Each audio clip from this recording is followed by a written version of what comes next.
बाज्य सिद्धान्तमा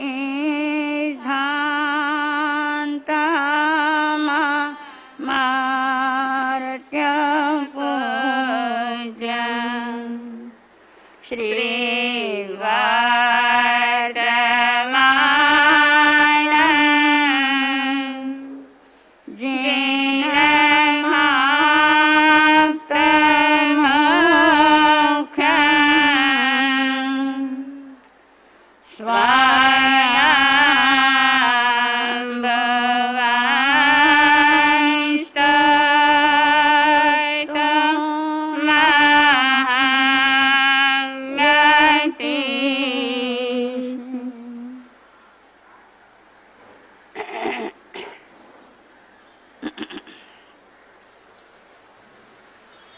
वितराग परमात्मा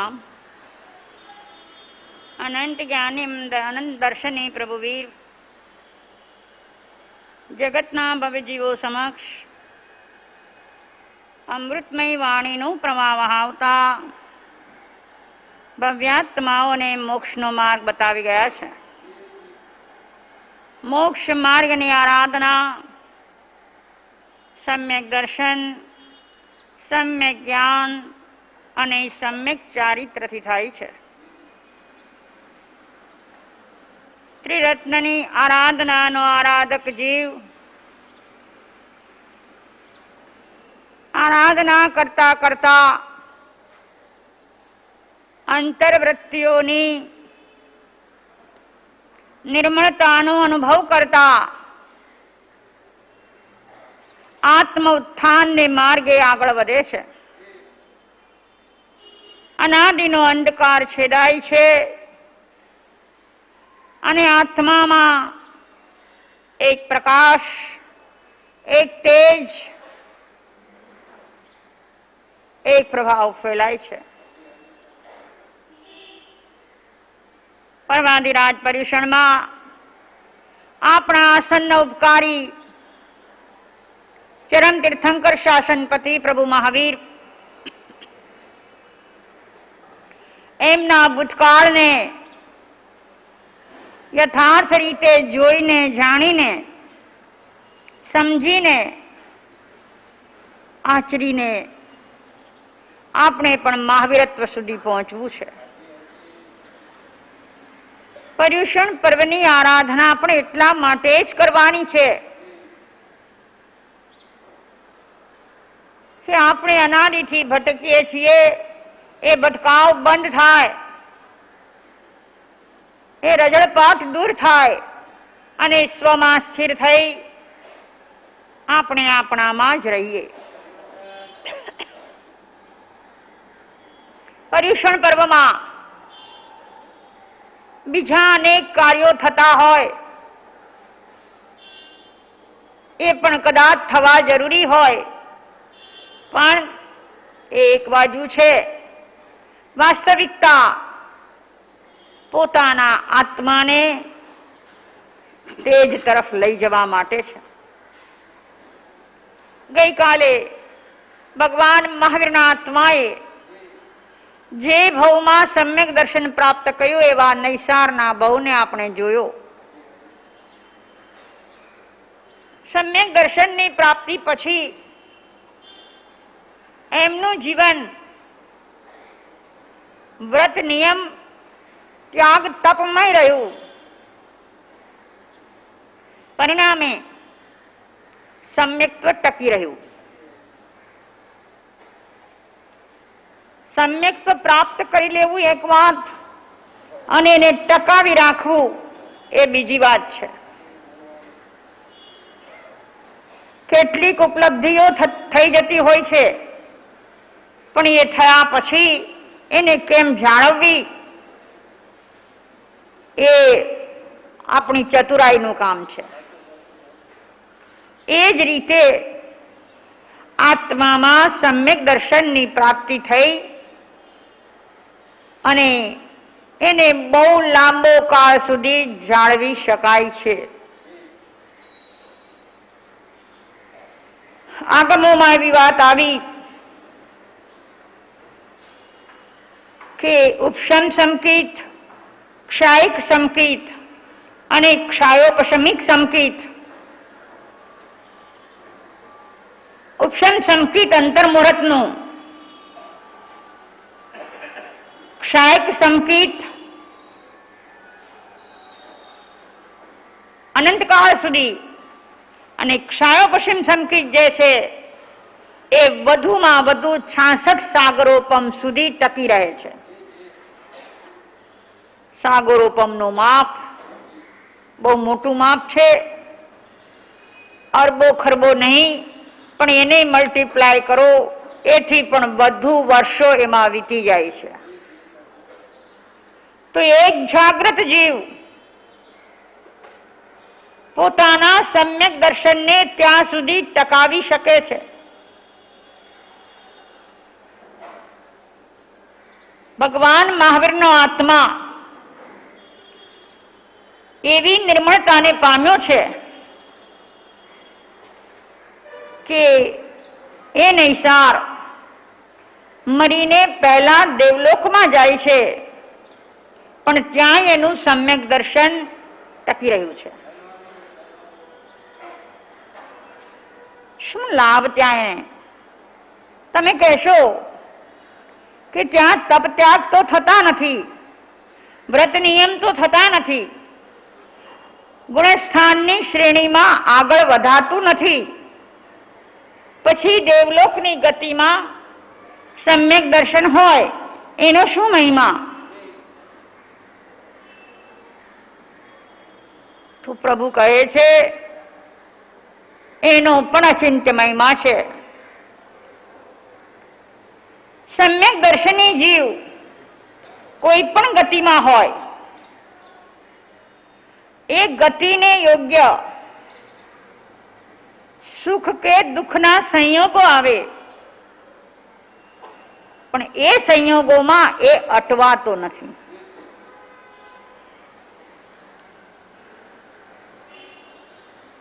બહુ મોટો લાભ છે આ. બહુધા જીવ અટવાય જ જતો હોય છે.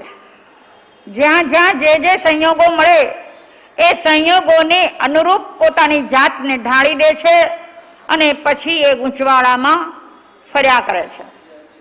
આજ સુધી આ જ કર્યું છે આપણે. પણ એક વખત સમ્યક દર્શનની પ્રાપ્તિ થઈ અને એ સમ્યક દર્શન જો ટકી રહ્યું તો કોઈ પણ ગતિમાં ગયા પછી ત્યાંના સંયોગો એને બરમાવી શકતા નથી. નૈસારનો આત્મા પ્રથમ દેવલોકમાં ગયો છે, ત્યાંની રિદ્ધિ સિદ્ધિ ઘણી છે, ભોગોપભોગના સાધનો છે, પણ એ સાધનોએ એને ચલિત કર્યો નહીં. ત્યાં પણ એ શું કરે છે? વિચાર કરો, દેવલોકમાં શું કરતો હશે એ જીવ?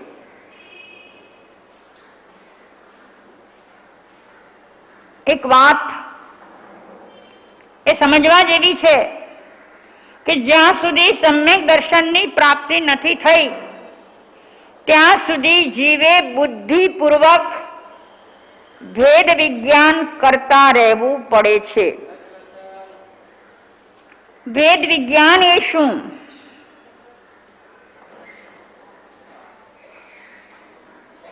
આ હું અને આ હું નહીં, આ મારું અને આ મારું નહીં. આવું તો આપણને બધાને આવડે છે. વ્યવહારિક ક્ષેત્રમાં આવડે છે કે નહીં? આ હું છું અને આ બધા એ બીજા છે, આ મારું છે અને આ પરાયું છે. આ ભેદ શીખવવા પડતા નથી, આપણે શીખીને જ જન્મ્યા છીએ. પણ એ વ્યવહારિક ફિલ્ડમાં છે. આધ્યાત્મિક જગતમાં ભેદ વિજ્ઞાન એટલે હું એટલે ચૈતન્ય આત્મા, મારું સત સ્વરૂપ, મારું કાયમી અસ્તિત્વ, મારું હોવાપણું, એ જ હું છું અને એ સિવાયના રાગાદી ભાવો, કષાયના ભાવો અને પર પદાર્થો એ કંઈ મારા નથી. સમ્યક દર્શનની પ્રાપ્તિ પહેલા બુદ્ધિપૂર્વક અંતરમાં એ વિચાર ઊભો કરવો પડે છે. સમજો આ વાતને. પહેલા એ વિચાર ઊભો કરવો પડે છે અને સ્વ પરનું ભેદ વિજ્ઞાન કર્યા કરવું પડે છે. સમ્યક દર્શનની પ્રાપ્તિ પછી એ ભેદ વિજ્ઞાન સહજ સહજ ચાલ્યા કરે છે. અને યાદ રાખો કે ભેદ વિજ્ઞાન જ્યાં સુધી થતું નથી ત્યાં સુધી જીવની મુક્તિ નથી. આગમોમાં કહેવાયું છે ભેદ વિજ્ઞાનતઃ સિદ્ધા સિદ્ધા એકિલ કેચન અસ્યૈવ ભાવતો બધા બધા એકિલ કેચન. જેટલા પણ જીવો આ સંસારથી મુક્ત થયા એ બધા ભેદ વિજ્ઞાનના બળથી થયા છે. અને જે હજુ સુધી બંધાયેલા પડ્યા છે એ ભેદ વિજ્ઞાનના અભાવમાં બંધાયેલા છે. કહેવાનું એ છે કે દેવલોકમાં ગયેલો એ આત્મા દેવતાય રિદ્ધિ સિદ્ધિ દેવતાય સાધનો એની સામે હોવા પછી પણ એને સતત એ જાગૃતિ છે કે આ બધું પર છે. પરમાં સુખ ન હોય કારણ કે જેટલું પર છે એ બધું જળ છે. જળમાં સુખનો ગુણ નથી. સુખનો ગુણ છે એ ચૈતન્યમાં છે.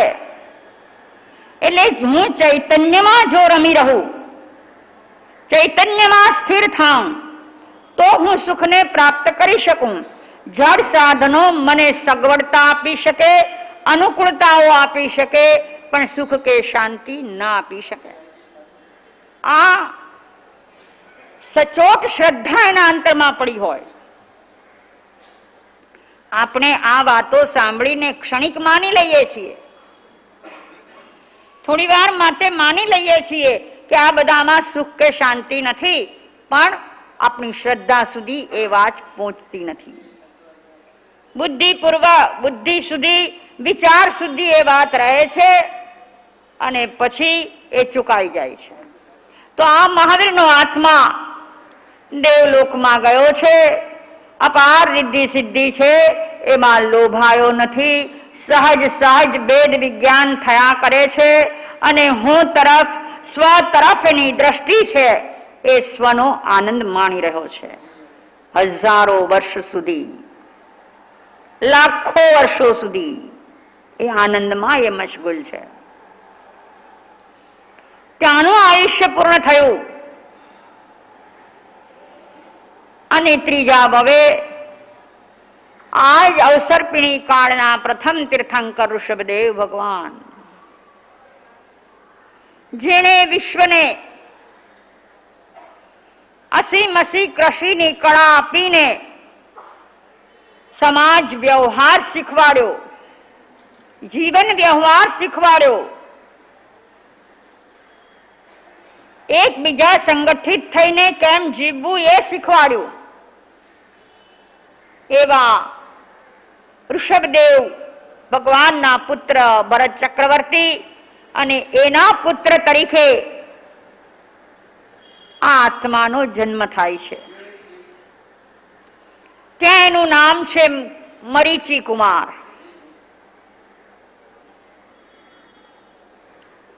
દેવલોકના આટલા પુણ્યો ભોગવ્યા પછી પણ હજી પુણ્યો ખૂટ્યા નથી.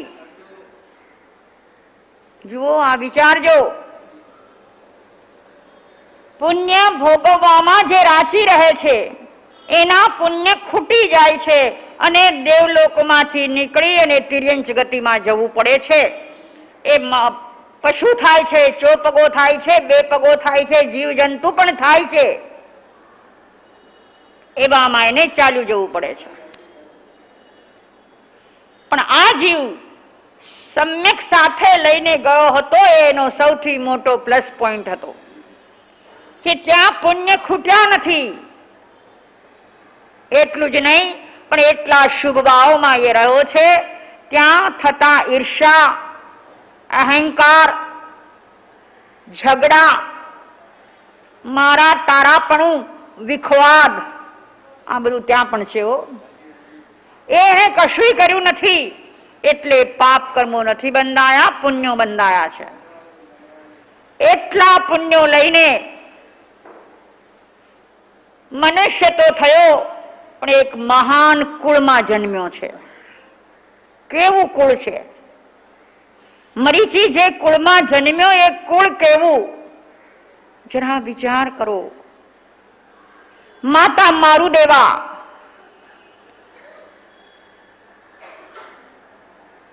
એના કુળમાં 64 પેઢી સુધી બધા મોક્ષે ગયા છે.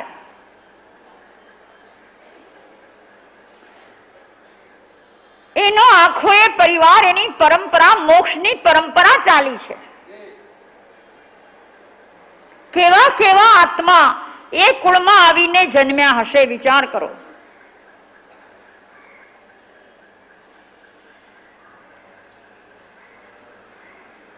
ઋષભદેવ એમના પુત્ર એ પ્રથમ તીર્થંકર થયા, પણ એની પહેલા મારુદેવા મોક્ષે પધારી ગયા. પ્રભુ આદિનાથ પણ મોક્ષે ગયા. ભરત, બાહુબલી આદિ 100 પુત્રો મોક્ષે ગયા. કંઈક પૌત્રો, કંઈક પ્રપૌત્રો, એવા હજારો જીવો મોક્ષે ગયા મારુદેવાના કુળમાંથી. કેવું ઊંચું કુળ, કેવું સાત્વિક કુળ, કેવા સંસ્કારો લઈને જન્મ્યા હશે ત્યાં જીવો. એ કુળમાં મારીચી જન્મ્યા છે. યુવાન થતા થતા એને ખબર પડી કે દાદા ઋષભદેવ તો મુનિ બની ગયા છે. યુવાન થયો છે, સર્વાંગ સંપૂર્ણ છે, 5 ઇન્દ્રિયોનું બળ છે, પણ એને એ રાજના વૈભવ આકર્ષી શકતા નથી. આ મોટી વાત છે. સામાન્ય વ્યક્તિ પાસે કાંઈ નથી હોતું, છતાં આકર્ષણ મોટું હોય છે. આમ જોઈએ છે, આ જોઈએ છે, આ મેળવવું છે, આ પામી લેવું છે, આવી લોભ, લાલચ, લાલસા અંદરમાં પડી હોય છે. જ્યારે મરીચીને બધું મળેલું છે, તે છતાં તે તરફ દ્રષ્ટિ કરતો નથી. આ શેનું બળ છે? સમ્યક દર્શનનું બળ છે. નૈસારના ભવમાં સમ્યક દર્શન હતું, દેવલોકમાં સાથે લઈને ગયા, દેવલોકથી અહીં આવ્યા તોય સમ્યક દર્શન સાથે લઈને આવ્યા છે. આ વિશેષતા છે એની. એટલે એને ભોગો આકર્ષી શકે નહીં. અને યુવાન વય થતા ભગવાન ઋષભદેવને ચરણે એ દીક્ષિત થઈ ગયા. દાદા દીક્ષિત થયા, મારા 98 કાકાઓ દીક્ષિત થયા, હવે હું પણ દીક્ષિત થઈ જાઉં. પ્રભુ ઋષભદેવનો સમય આરાધના માટે બહુ સુયોગ્ય સમય, અને મરીચીની આરાધના વધતી ચાલી. જ્ઞાન, દર્શન, ચારિત્ર ને તપ, એ ચારેય બોલની આરાધના એક સાથે શરૂ થઈ ગઈ. પ્રભુએ પ્રરૂપેલા આગમો, સિદ્ધાંતો, તત્વો જેમાં સમાયેલા છે એવા 11 અંગનું જ્ઞાન તો બહુ થોડા સમયમાં મેળવી લીધું. ઉચ્ચ કક્ષાનું ચારિત્ર અને તપ એનું પણ યથાર્થ પાલન મરીચી કરી રહ્યા છે. દિવસે દિવસે દિવસે આરાધના વધતી જાય છે, આત્માની નિર્મળતા પણ વધતી જાય છે. અને એમ સંયમના ઘણા બધા શુદ્ધ પર્યાયો ભેગા કરી લીધા છે. ઘણા કર્મોને ખપાવી નાખ્યા છે. જુઓ, આરાધનાનો માર્ગ એક સીધી ટેકરી ચડવા જેવો છે. ટેકરી તો ચડવી છે, પણ એનો જે રસ્તો છે એ રસ્તા પર માખણનો લેપ કરાયેલો છે. એક તો ચડાણ સીધું અને એના પર માખણનો લેપ. શું થાય? પગ સ્થિર રહી શકે ખરો? કેટલું બેલેન્સ જાળવવું પડે, કેટલું બેલેન્સ! એ શારીરિક બેલેન્સ પણ કેળવવું પડે છે, એ જ રીતે માનસિક અને આત્મિક બેલેન્સ પણ સાધવું પડે છે. બહુ વર્ષો પહેલા એક જગ્યાએ મેં વાંચ્યું હતું કે પેલા કુસ્તી કરે એ પહેલવાન હોય ને, એ પહેલવાનોએ પોતાના શરીરને એવું સાધ્યું હોય, દંડ બેઠક કસરત વગેરે વગેરે કરીને એવું એને શરીરને સાધ્યું હોય કે એક મોટી કડાઈ વાપરો ને, આટલી મોટી મોટી એવી કડાઈ ઊંધી વાળી છે, એના પર માખણનો લેપ લગાડ્યો, એના પર પહેલવાનને ઊભો રાખ્યો. બે બાજુથી અમારા ભરતભાઈ જેવા નવયુવાન 4 યુવાનો બે હાથ, એક આ બાજુ એક આ બાજુ, એમ બે હાથ એના ખેંચે છે. પેલાનો પગ ટસથી મસ્ત થતો નથી. શારીરિક બેલેન્સ એને સાધ્યું છે. આરાધનાનો માર્ગ ઢાળવાળી ટેકરી, ઉભો ઢાળ, એના પર માખણ. કેમ ચડવું? કેમ ચડવું? બેલેન્સ કેમ રહે? પણ અનેક જીવો આવી સાધના કરી ગયા છે, બેલેન્સ રાખી શક્યા છે.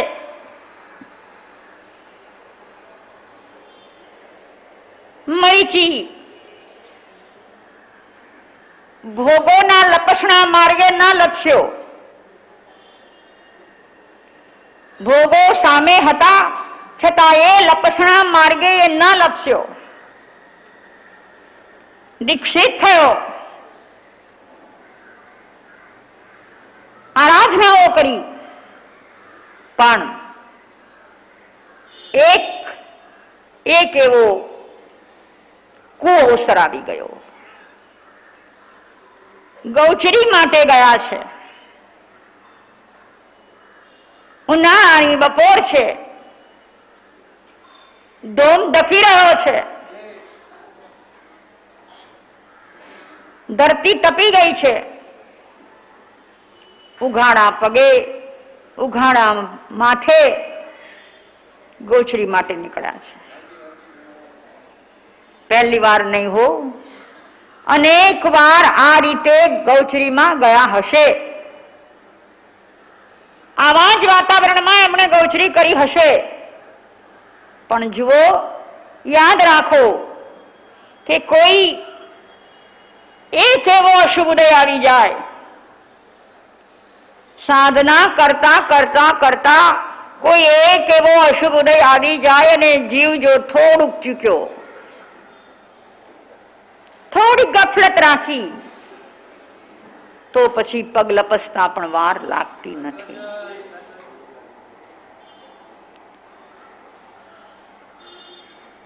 મરીચી ગોચરીએ ગયા. મુનિ મરીચી છે. આગ વરસાવતા સૂર્યની ગરમી માથે સહન ન થઈ. પગ બળી રહ્યા છે એ પણ સહન ન થયું અને મોહનીય કર્મનો પ્રબળ ઉદય થયો. સમજો આ વાતને. મોહનીય કર્મનો પ્રબળ ઉદય થયો અને એ ઉદયે દેહની મમતા જગાડી.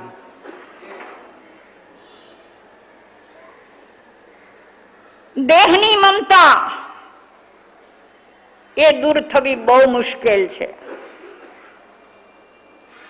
જ્ઞાનીઓ કહે છે કે તારો જો દેહાધ્યાસ છૂટી જાય, દેહની મમતા છૂટી જાય તો પછી તું કર્મ બાંધતો નથી. સંસારમાં જીવ્યા છતાં અત્યંત અલ્પ કર્મનું બંધન થાય કે જે કર્મો શિથિલ હોય, ખંખેરવાથી છૂટી જાય એવા હોય એવા જ કર્મો બંધાય. બાકી નિકાચિત કર્મોનો બંધ થતો નથી. પણ દેહની મમતા ક્યારે જાગી ઉઠે છે એ આપણે સમજી શકતા નથી. મરીચી મુનિને દેહની મમતા જાગી ઉઠી અને એક વિચાર પ્રવેશી ગયો કે આ ગરમી મારે સહન કરવાની, આ તાપથી મારું શિર જલી રહ્યું છે, ધરતી તપે છે, મારા પગ દાજી રહ્યા છે. ના ભાઈ ના, આ મારાથી સહન નહીં થાય. જો દીક્ષા લીધા વર્ષો વીતી ગયા છે, વર્ષો સુધી સહન કર્યું છે અને છતાં હવે આ સહન થતું નથી. જેમ તેમ કરી ગૌચરી કરીને સ્થાને તો આવી ગયા, પણ પેલો ઉદય પીછો છોડતો નથી. ઉદયો લાંબા કાળના હોય છે. એમાં જો સજાગ રહી ગયો જીવ, જાગ્રત રહી ગયો તો બચી જાય, પણ જાગૃતિ જો ચૂકાણી તો ગયો કામથી. બહુ વિચાર કર્યો, શું કરું? છોડી દઉં સાધુપણું, મારાથી આ સહન નહીં થાય. છોડી તો દઉં પણ ક્યાં જાઉં?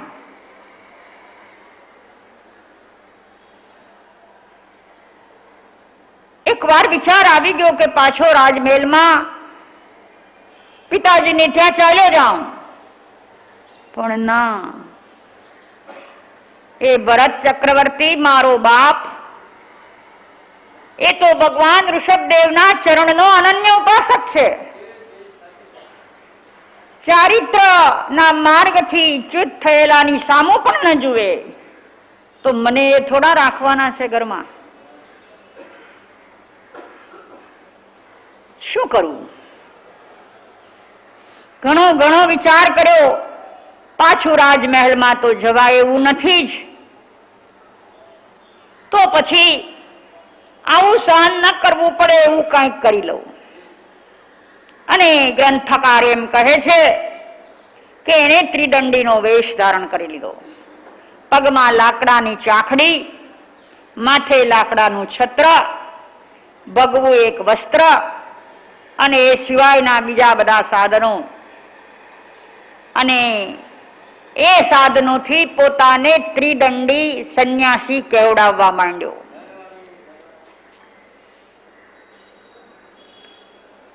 ગ્રંથકાર કહે છે કે આ રીતે એ જીવ ચારિત્રથી ભ્રષ્ટ થઈ ગયો. પ્રભુએ જે ચારિત્ર આપ્યું હતું, પંચ મહાવ્રત, 5 સમિતિ અને 3 ગુપ્તિ રૂપ જે ચારિત્ર આપ્યું હતું, એ ચારિત્રથી ચ્યુત થઈ ગયો એ જીવ. હવે શાંતિ છે, પગ દાજતા નથી, માથું દાજતું નથી, શરીરને પણ એ તાપ લાગતો નથી, પણ અંતર ડંખ્યા કરે છે. જુઓ, જીવની વિશેષતા જોઈ લેજો. એકવાર ભ્રષ્ટ તો થયો, પણ અંતર ડંખે છે. આ મોટી વાત છે. નહીં તો વ્યક્તિઓનું શું થાય કે જે કરી લીધું એ બરાબર જ છે, હું જ 100% સાચો છું એવું માનતો એ થઈ જાય. પણ મરીચીએ એમ ન કર્યું. પ્રભુ ઋષભદેવને ન છોડ્યા. વિચરણ કરે છે તો એમની સાથે કરે છે, પણ ફરક એ પડ્યો કે હવે પ્રભુ જ્યાં ઉતર્યા હોય, પ્રભુના સાધુઓ જ્યાં ઉતર્યા હોય, જ્યાં રહેતા હોય, એની વચ્ચે એને રહેવા મળતું નથી. પ્રભુ અહીંયા ઉતર્યા હોય તો એનું સ્થાન, મરીચીનું સ્થાન પેલા ગેટ પર હોય. એને કોઈએ કહ્યું નથી કે તારે આમાં નહીં આવવું, એવું કોઈએ કીધું નથી, પણ એના અંતરથી જ એને લાગે છે કે મેં ભૂલ કરી છે, હું આ બધાથી થોડો ઉતર્યો છું, એટલે હવે એમની સમાન હું રહી શકું નહીં. પણ અંદરથી પાછા સમજે છે કે માર્ગ તો એ જ સાચો છે. જે આદિનાથ પ્રભુ ફરમાવે છે એ માર્ગ જ સાચો છે. અને એ માર્ગની અનુમોદના કરતો એ જીવ વિચરણ સાથે કરી રહ્યો છે, તપત્યાગ પણ કરી રહ્યો છે. એમાં વળી એક ઘટના ઘટી. ઋષભદેવ પ્રભુ વનિતા નગરીમાં પધાર્યા છે. રાજા ભરત અને અનેક જીવો પ્રભુની દેશના સાંભળવા માટે સમોસરણમાં ગયા છે. પ્રભુની અખૂટ અમૃત ધારા વહી રહી છે, એમાં સૌ ભીંજાઈ ગયા છે. પ્રભુની દેશના પૂર્ણ થઈ ભરત ચક્રવર્તીના અંતરમાં એક પ્રશ્ન ઉભો થયો. ભગવાનની સમક્ષ જઈ વિધિસર વંદન કરી, બે હાથ જોડી નમ્રતાપૂર્વક પ્રભુને પ્રશ્ન પૂછે છે. પ્રભુ, મારા મનમાં એક પ્રશ્ન જાગ્યો છે, હું આપને પૂછવા માંગુ છું, આપની આજ્ઞા છે? અને પ્રભુએ કહ્યું, જા સુહમ દેવાણું પિયા. ભરતે પ્રશ્ન મૂક્યો, પ્રભુ, આટલી બધી પરિષદા, અનેક ભવ્ય જીવો આમાં હશે, સુયોગ્ય જીવો હશે, સુપાત્ર જીવો હશે આમાં. પ્રભુ, પણ જે બાપ તીર્થંકર છો, એવી જ રીતે કોઈ એવો આત્મા આમાં બેઠો છે કે જે ભવિષ્યમાં તીર્થંકર થવા સર્જાયેલો હોય? વિચાર તો કરો કે ભરત કઈ ઊંચાઈ હશે. આવો પ્રશ્ન થયો એને. આપણા અંતરમાં કેવા કેવા પ્રશ્નો ઉદ્ભવે છે, કેવી શંકાઓ ઉદ્ભવે છે, એના પરથી આપણું માપ નીકળે છે કે આપણે ક્યાં છીએ. એક વાત યાદ આવી. મોરારી બાપુની કથા ચાલે, રામાયણ. કથામાં હજારો લોકો હોય. એક નવજવાન ઉભો થયો કે બાપુ, એક પ્રશ્ન પૂછવો છે. બાપુ કે છે, બોલ બેટા.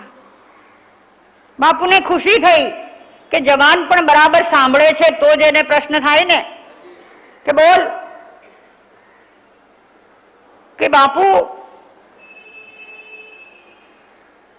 આ હનુમાનજીની જે વાત આવે છે, એ હનુમાનજીને બહુ લાંબુ પૂછડું હતું, તો એને આવડું પૂછડું હતું તો એની માને કેમ નહોતું? સતી અંજના એની માં, અંજની સુત કહેવાય ને, એની માને કેમ નહોતું? થોડી વાર તો સ્તબ્ધ થઈ ગયા બાપુ કે આ તે કઈ સભામાં પૂછવાનો પ્રશ્ન. હવે આને શું જવાબ અપાય? એ જુવાનની આટલી હિંમત! ઠીક છે, એને મનમાં સંશય થયો હોય તો એકલો એકાંતમાં આવીને કદાચ પોતાની શંકા રજૂ કરે, પણ સભાની વચ્ચે એટલે બાપુને પણ એમ થયું કે આને કંઈક સરખો જવાબ દેવો પડે. એટલે મોરારી બાપુ કહે છે કે ભાઈ પેલા મારા પ્રશ્નનો જવાબ તું દે, પછી હું જવાબ આપીશ. કે પૂછો બાપુ. તો કે તારે મૂછ છે તો તારી માને મૂછ કેમ નથી?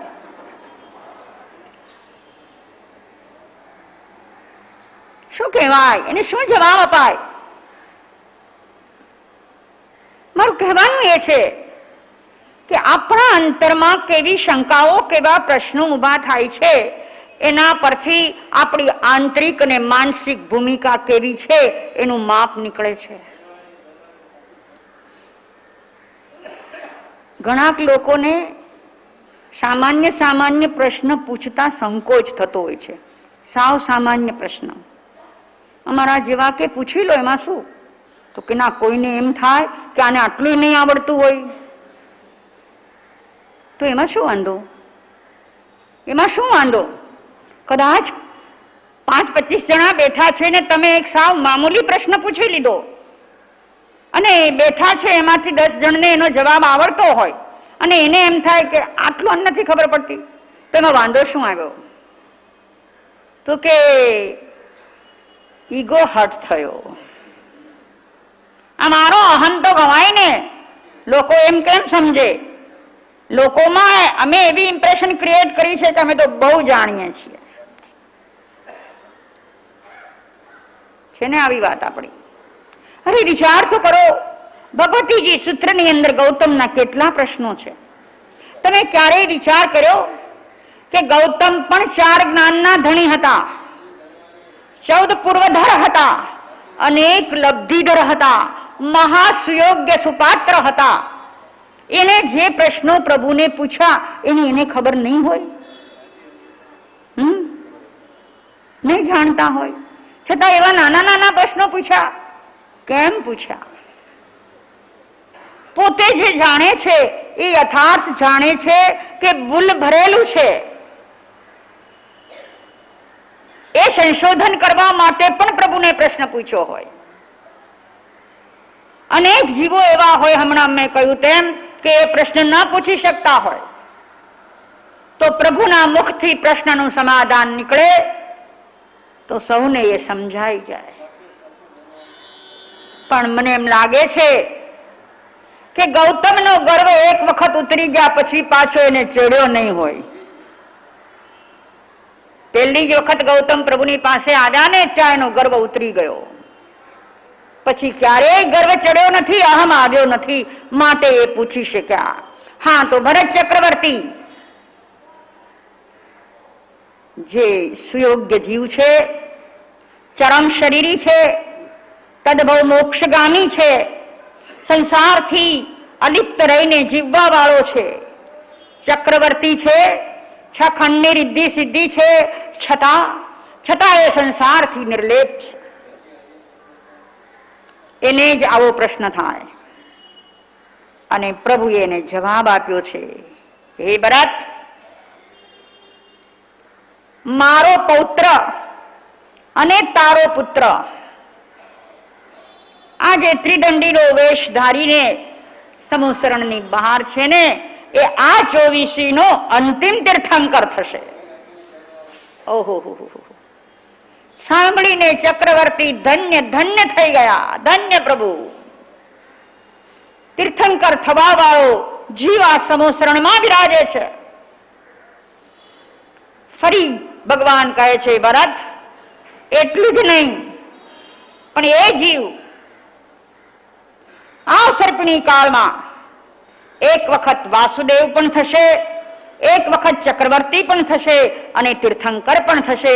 3 મહાપદવીનો ધારક થશે.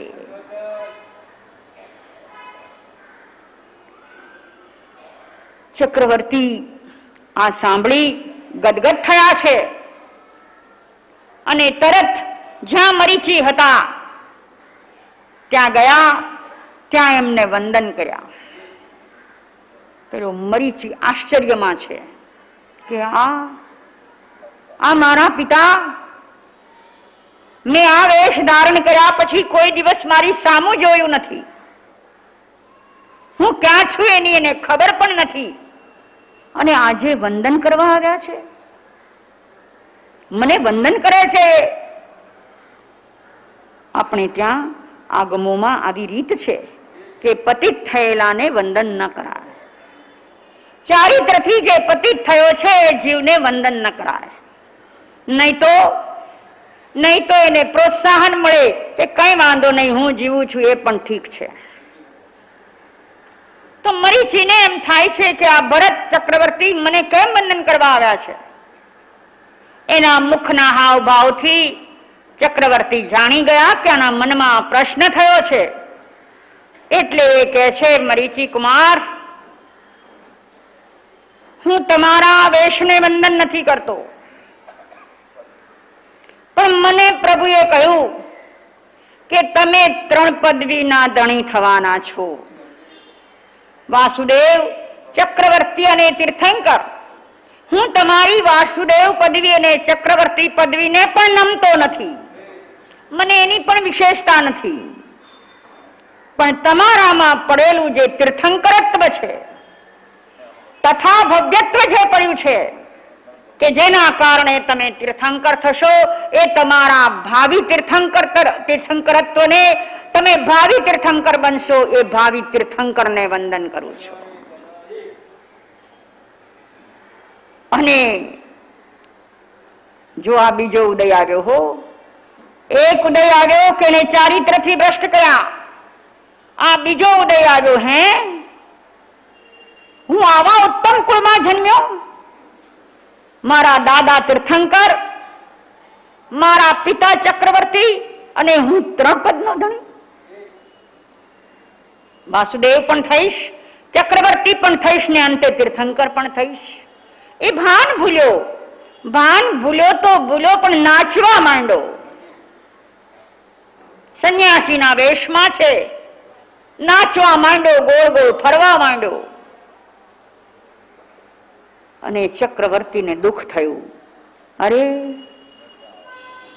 આ જીવને મેં ક્યાં કીધું, મને બહુમાન જાગ્યું તીર્થંકરત્વ પ્રત્યે, ત્યાં ને ત્યાં મેં વંદન કરી લીધું હોત તો સારું હતું. આ તો હું નિમિત્ત બન્યો એને અહંકાર જગાડવામાં. કુળ મદ જાગ્યો, પદવીનો મદ જાગ્યો, સત્તાનો મદ જાગ્યો, અને એ મદે, એ અહંકારે એને નચાવ્યો, અને ત્યાં એને ભયંકર કર્મો બાંધી લીધા.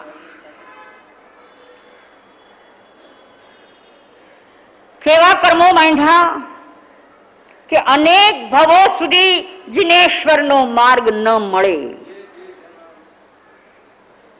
જિનેશ્વર પરમાત્માનો જે માર્ગ, જ્ઞાન દર્શન ચારિત્રની આરાધનાનો માર્ગ એ ન મેળવી શકે એવા કર્મો ત્યાં એને બાંધી લીધા. એકાદ વખતની ભૂલ અનેક ભવો બગાડે છે. બંધુઓ, આ સમજવા જેવું છે, ચેતવા જેવું છે. આપણને એમ લાગે કે એકાદ ભૂલ થઈ એમાં શું, એવી ભૂલ તો થાય ને ભાઈ, બધાથી થતી હોય. આવું સમાધાન કેળવીએ છીએ, સમાધાન મેળવીએ છીએ, પણ નહીં, ભૂલ એ ભૂલ છે, અને ભૂલનું પરિણામ ભોગવવું જ પડે છે. ત્યાં મરીચી ભાન ભૂલ્યા. ચાલ્યું છે જીવન આગળ. જુઓ, આટલો સરસ યોગ મળ્યા પછી પણ એ જીવ એ જ ભવે મોક્ષ જાય એવી આરાધના કેમ કરી શક્યો નહીં? ઋષભદેવનો સમય હતો, એક સાથે સેંકડો જીવો મોક્ષે જઈ રહ્યા હતા અને મરીચી પણ ઋષભના ચરણે દીક્ષિત થયેલા છે. એટલો સાનુકૂળ સમય છે કે ત્યારે જો આરાધના યોગ્ય રીતે થઈ જાય તો મોક્ષ થતા વાર ન લાગે, પણ મરીચીનો કાળ પાક્યો નથી. હજુ એને સંસારની રજપટી બાકી છે. અને હવે ત્રીજો પ્રસંગ બન્યો. મરીચીની ઉંમર થઈ છે, શરીરમાં બીમારીઓએ પ્રવેશ કર્યો છે. ક્યારેક એ બીમારીઓ બહુ પીડા આપે છે, પણ સેવા કરનારું કોઈ નથી. પતિતની સેવા ન હોય. પ્રભુ પાસે હજારો સાધુઓ છે. એક સાધુ બીજા સાધુની સેવા કરે કે ન કરે? અમે આટલા થાણા છીએ, અમે એકબીજાની સેવા કરીએ કે નહીં? એ કરવી જ જોઈએ, કરે જ. તો ભગવાન પાસે હજારો સાધુ છે અને કોઈ સાધુ મરીચીની સેવા નથી કરતા. કેમ? તમે શું કહો છો, કરવી જોઈએ કે નહીં? મારા પ્રભુ ના પાડે છે. તમે કહો છો કરવી જોઈએ? પ્રભુ ના કહે છે કે પતિત થયેલાને પ્રોત્સાહન ન હોય. એને એની ભૂલ ખટકવી જોઈએ, ભૂલનો અહેસાસ થવો જોઈએ. શું કામ? કે અહેસાસ થશે તો એ પ્રાયશ્ચિત કરીને, પશ્ચાતાપ કરીને હળવો થઈ શકશે. અન્યથા પતિત થયેલો જીવ પોતે સાચો છે, જે કર્યું છે એ ઠીક છે એમ માનીને વધુ ને વધુ પતિત થતો જશે. અને એટલે બીજા મુનિઓ એની સેવા કરવા નથી જતા. મરીચીમાં વાક શક્તિ ઘણી છે. કોઈને સમજાવવા હોય તો બહુ સારી રીતે સમજાવી શકે છે. અને એમ અનેક જીવો એની પાસે બોધ પામ્યા પણ છે. પણ જેવો બોધ પામે, દીક્ષા લેવાની વાત થાય એટલે મરીચી એમ કે ભાઈ માર્ગ તો ભગવાન પાસે છે, મારી પાસે નથી, ત્યાં જાઓ. જુઓ આ વિશેષતા છે. ઉત્તમ આત્મામાં કેવી વિશેષતાઓ પડી હોય, ભલે એ ભૂલ કરતો હોય પણ છતાં એના અંતરમાં વિશેષતાઓ પડી હોય. ઋષભ પાસે મોકલે છે, એના મોકલેલા કેટલા લોકોએ પ્રભુ પાસે દીક્ષા લીધેલી છે. એક વિચાર આવે છે મરીચીને કે મેં જેને મોકલ્યા છે એને પણ એમ નથી થતું કે મારી સેવા થાય. પણ ના, નિર્ણય કરે છે કે હવે જે કોઈ આવશે એને હું મારો શિષ્ય બનાવીશ, જેથી મારી સેવા તો થાય. બળી દેહાધ્યાસ વળી ગયો એને. થાય છે કોને? શરીરને કે આત્માને? શરીર બીમાર પડે છે, શરીરમાં વેદના જાગે છે, પણ જાગેલો દેહાધ્યાસ દેહ અને આત્માનું જે વેદ વિજ્ઞાન છે એને ભૂલીને દેહમાં હું પણ સ્થાપન કરે છે. મરીચી વિચારે છે કે હવે કોઈ આવે તો એને હું મારી પાસે દીક્ષિત કરીશ. અને એમ કરતા એક કપિલ નામનો રાજકુમાર એની પાસે આવે છે. એના ચરણોમાં બેસીને બોધ પામે છે અને કપિલને ભાવ થાય છે કે હું દીક્ષિત બનું. એણે પોતાનો ભાવ મરીચી પાસે રજૂ કર્યો. પ્રભુ, આપે મને સંયમનો માર્ગ સમજાવ્યો અને ખરેખર મને લાગે છે કે આદરવા જેવું તો એ જ છે. સંસાર દાવાનળ છે, એમાં દજાય જ દજાય. એ કાળ કોટડી છે, એ ગમે તેટલા બચીને ચાલો પણ એ કોલસાનો કાજળ રંગ લાગ્યા વગર રહેતો નથી. તો હવે મને એવો સંસાર નથી જોઈતો, મારે તમારા ચરણોમાં દીક્ષિત થવું છે.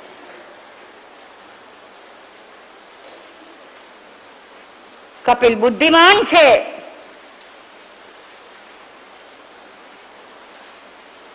શું જવાબ આપે છે મરીચી એ જાણવા ઉત્સુક છે. મરીચી કહે છે, કપિલ, તારે ખરેખર આત્મકલ્યાણ કરવું હોય તો તું ભગવાન ઋષભદેવના ચરણે જા. માર્ગ ત્યાં છે. અને કપિલે સામે પ્રશ્ન પૂછ્યો. જો આ પાછો ઉદય આવ્યો. બંધુઓ, કર્મના ઉદયો નિરંતર ચાલતા હોય છે. એક પણ સમય એવો નથી કે કર્મનો ઉદય ન હોય. પણ એ ઉદયો જ્યાં સુધી પ્રબળ નથી હોતા ત્યાં સુધી આપણને ચલિત કરી શકતા નથી. પણ ઉદય જ્યારે પ્રબળ થાય છે અને એની સામે આપણું બળ જ્યારે ઓછું પડે છે, આપણે ઝૂકવું ક્યારે પડે? તમારા વ્યવહારિક જીવનમાં પણ ક્યાંક ઝૂકી જવું પડતું હોય તો ક્યારે? જ્યારે આપણી શક્તિ કંઈક કમ દેખાય, પછી જે જાતની શક્તિ હોય, સત્તાની હોય, સંપત્તિની હોય, બુદ્ધિની હોય, સમજણની હોય, ગમે તે જાતની શક્તિ હોય, પણ આપણને એમ લાગે કે આ સામી વ્યક્તિ કરતા મારી શક્તિ ઓછી છે, ત્યારે શું કરીએ? પછી આપણે ઝૂકવું જ પડે, નમવું પડે, છોડી દેવું પડે. એવી જ રીતે કર્મના ઉદયો પ્રબળ હોય અને એની સામે આપણી આત્મશક્તિને જો જાગૃત ન કરી હોય તો એ ઉદયો આવે અને આપણને વિચલિત કરી દે. આપણે કર્મો સામે ઝૂકી જવું પડે.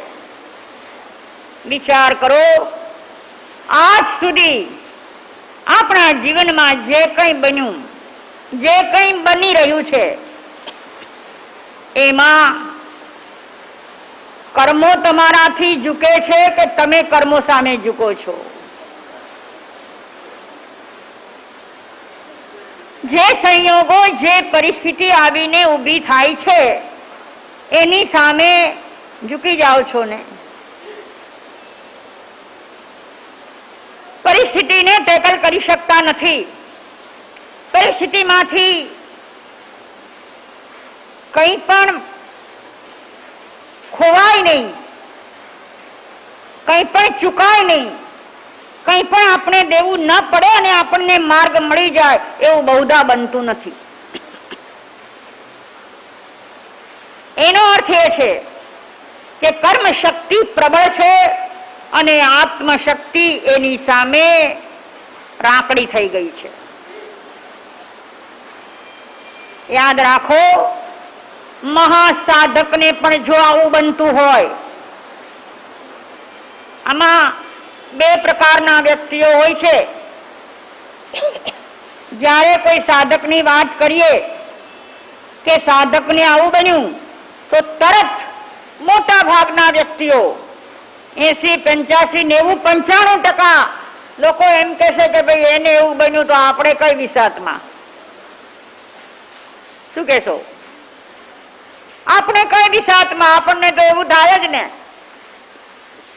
પણ કોઈ 2, 4, 5% એવા જીવો પણ હશે કે એમ વિચારશે કે આટલે ઊંચે ચડેલો સાધક, એને પણ એના ઉદયો જો આમ વિચલિત કરી દેતા હોય તો આપણે કેટલી જાગૃતિની જરૂર છે. આપણા ઉદયો આવે અને જ્યારે આપણને અંદરમાંથી વિચલિત કરવા માંડે એ વખતે જો આપણી જાગૃતિ હોય તો આપણે કર્મને કહી દઈએ કે તું આવ્યો છે તે ભલે આવ્યો, તું ત્યાં ને ત્યારે જે, મારે વિચલિત થવું નથી. જાગૃતિ હોય તો આમ થાય, જાગૃતિ ન હોય તો પડે. એટલે જ્યારે જ્યારે આપણી સામે આવા ઊંચા સાધકોની વાત આવે અને એણે ભૂલ કરી, એ પડ્યો, એ જોઈને આપણે તો ભાઈ સામાન્ય છે એટલે આપણે તો હવે પડ્યા જ રહ્યો. જ્ઞાનીઓ એમ કે છે કે પડે ને એ ગુનો નથી. કોઈને ઠેસ વાગીને પડ્યો, કોઈ લપસી ગયો ને પડ્યો, કોઈના પગ જરા આમ તેમ થઈ ગયા ને પડ્યો.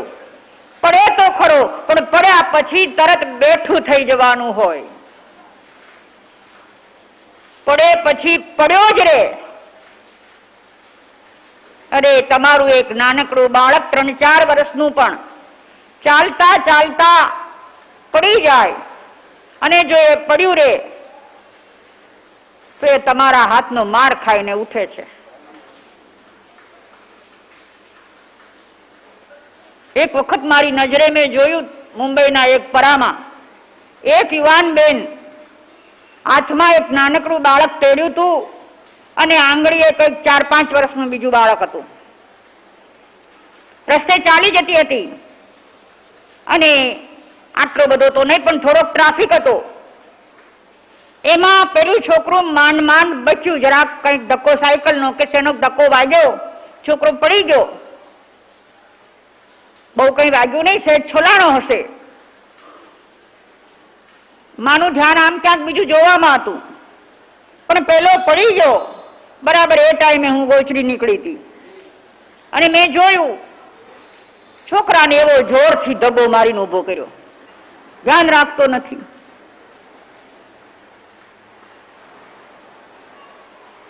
શું છે આ? પડે તો ખરો પણ પડ્યો રે ન ચાલે. માં એમ કે છે પડવો જ ન જોઈએ, પણ એ તો નહીં બને. સાધક પણ સાધનાની શ્રેણી આગળ વધે છે, ચડે છે ને પડે છે. ઘડીક અંધકારમાં, ઘડીક પ્રકાશમાં, ઘડીક તેજ પથરાય છે, ઘડીક તિમિર વ્યાપી જાય છે. તો અહીંયા પણ મરીચી કપિલ કુમાર પૂછે છે કે તમે કહો છો કે ત્યાં માર્ગ છે, ત્યાં જા, તો શું અહીંયા માર્ગ નથી?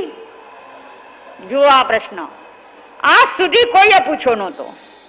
મેં પહેલા તમને કહ્યું ને કે અનેક જીવને એને ઋષભદેવ ભગવાન પાસે મોકલ્યા, એમાંથી કોઈએ એવું નહોતું પૂછ્યું. અને આણે પૂછી લીધું કે અહીં માર્ગ નથી, ત્યાં જઈએ તો જ મોક્ષ મળે, તમારી પાસે દીક્ષિત થાવ તો મોક્ષ ન મળે. મરીચી અંદરથી મૂંઝાયો. મૂંઝવણની સાથે અહંકાર ઉભો થયો. એમ કેમ કહું કે અહીં માર્ગ નથી?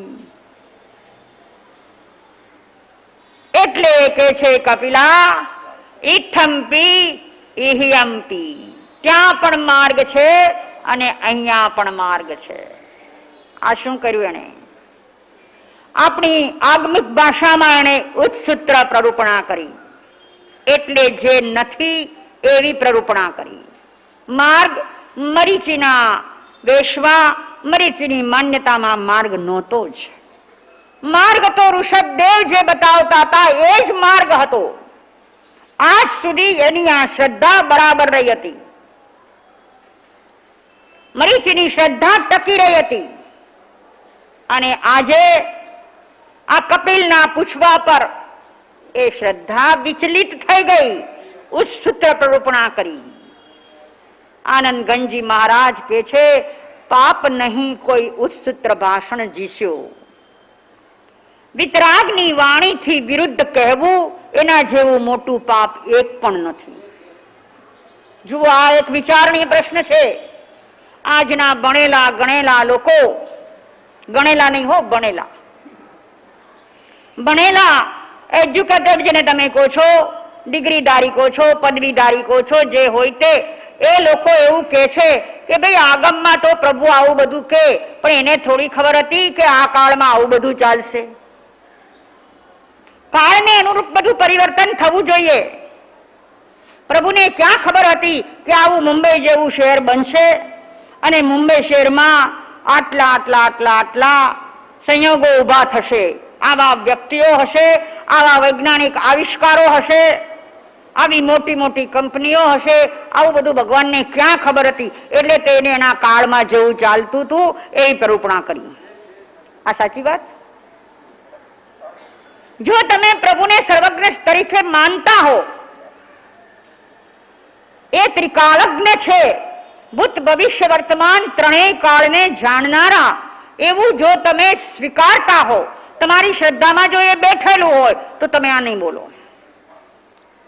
પ્રભુના કેવળ જ્ઞાનમાં આ પાંચમો આરો નહોતો દેખાયો?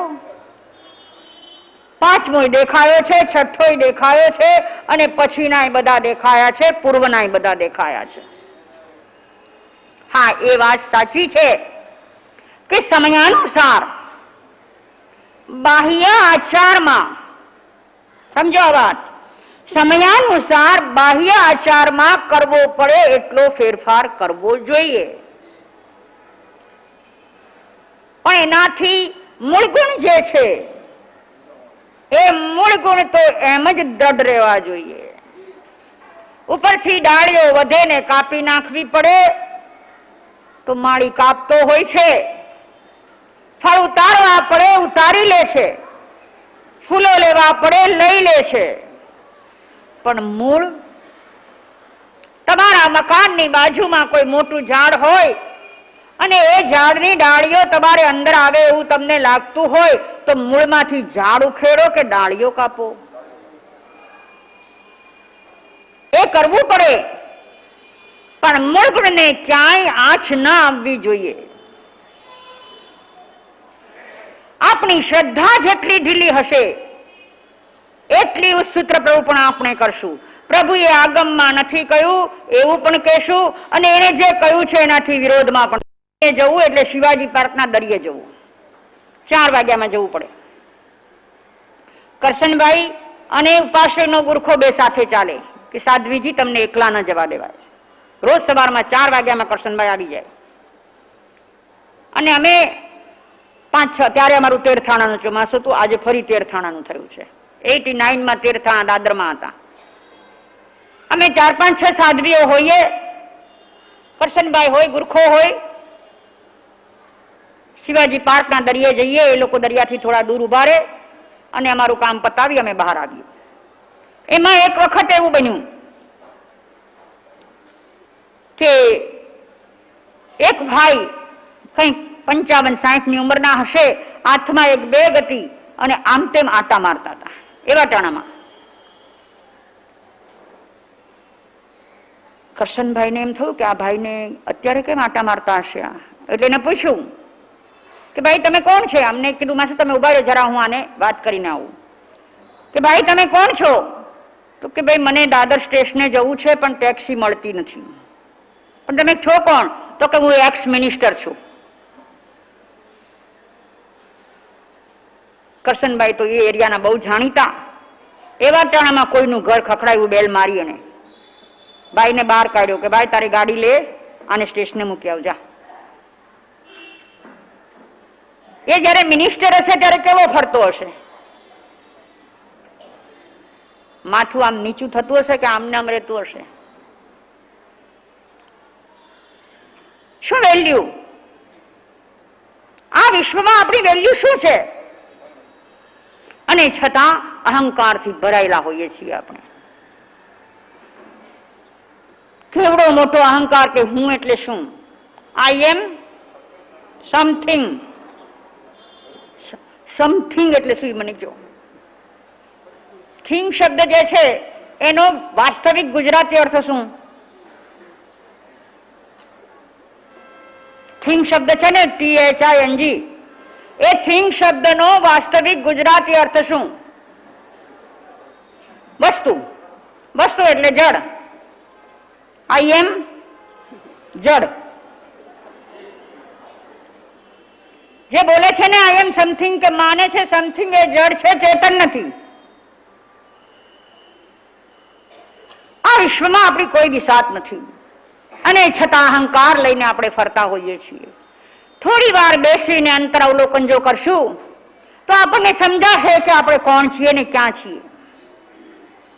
અને તો ભગવાનની વાણીમાં આવા વેદ વચકા નહીં કરીએ. કે પ્રભુએ જાણ્યું નહોતું માટે કીધું ને આમ તેમ એવું ઉત્સૂત્ર નહીં ભાખીએ. મરીચીએ ઉત્સૂત્ર ભાખ્યું, ઈથંપી ઇહ્યંપી, માર્ગ ત્યાં પણ છે ને અહીંયા પણ છે. પરિણામ શું આવ્યું? આજ સુધી જે શ્રદ્ધા મજબૂત હતી, અડગ હતી, અવિચલ હતી, એ શ્રદ્ધા ત્યાં સ્ખલિત થઈ ગઈ.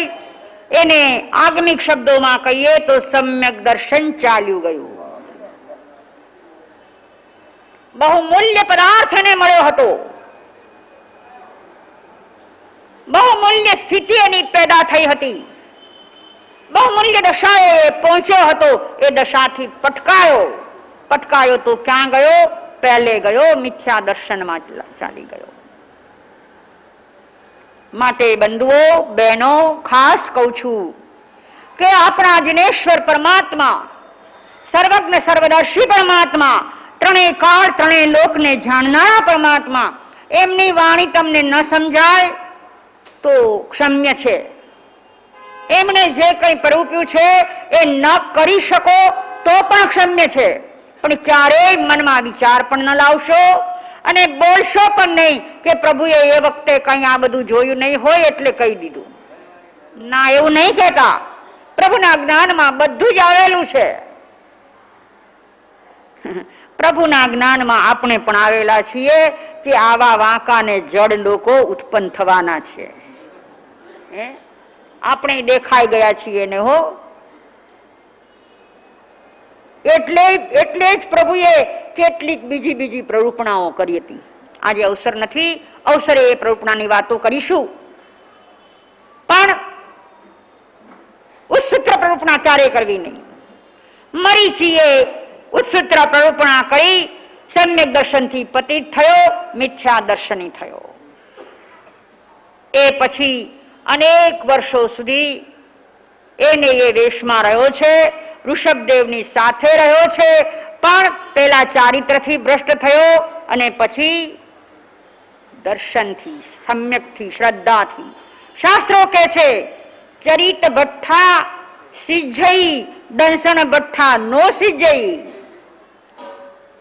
ચારિત્રથી ભ્રષ્ટ થયો હોય ને એ તો પાછો ચારિત્રના માર્ગે ચડી શકે, પણ દર્શનથી જો એકવાર ભ્રષ્ટ થયો તો પછી કેટલો કાળ ચાલ્યો જશે. માટે આપણી શ્રદ્ધાને સમજીને મજબૂત બનાવીએ, શ્રદ્ધાને એવી પાકી બનાવીએ કે સામે ગમે તેવું આવે તો પણ શ્રદ્ધા ડગે નહીં. તો આ રીતે મરીચી સમ્યક દર્શનથી પતિત થયા પછી અનેક વર્ષો તો જીવે છે, સંન્યાસી પણ પાળ્યું છે અને આયુષ્ય પૂર્ણ થયું. અને પૂર્ણ આયુષ્ય કરીને એ 5મા દેવલોકમાં ગયો. સારું થયું કે ખોટું? સારું કહેવાય ને. જેમ ઊંચા દેવલોકમાં જાય એમ બધું રિદ્ધિ સિદ્ધિ, બધું સુખ. પહેલા ભવમાંથી આયુષ્ય પૂર્ણ કરી બીજા ભવમાં પ્રથમ દેવલોકમાં ગયો હતો. આ ભવનું આયુષ્ય પૂર્ણ કરીને 5મા દેવલોકમાં ગયો, ઊંચે ચડી ગયો. પહેલે માળે, બીજે માળે, ત્રીજે માળે રહેતા હો ત્યાં સુધી તમે સામાન્ય કહેવાઓ, પણ 20મે 25મે માળે જાઓ પછી શું કહેવાઓ? તો પછી આ મારા મહાવીરનો આત્મા પેલા દેવલોકથી નીકળીને મનુષ્ય થયો હતો અને હવે પાછો 5મા દેવલોકમાં ગયો. કેટલો ઊંચે ચડ્યો, એનું સ્ટેટસ વધી ગયું. વધી ગયું કે નહીં? તમારા શબ્દોમાં શું કહેવાય એને? સ્ટેટસ વધી ગયું. હવે એ સ્ટેટસના લેખા જોખા શું છે, એ સારું છે કે માઠું છે, એ કેમ થયું, એ વાત આપણે અવસરે કહીશું. હા બહેનો, ગઈકાલે જરા મોડી જાહેરાત થઈ હતી એટલે બપોરે બહેનોની સંખ્યા ઓછી હતી. આજે બપોરે 3 થી 4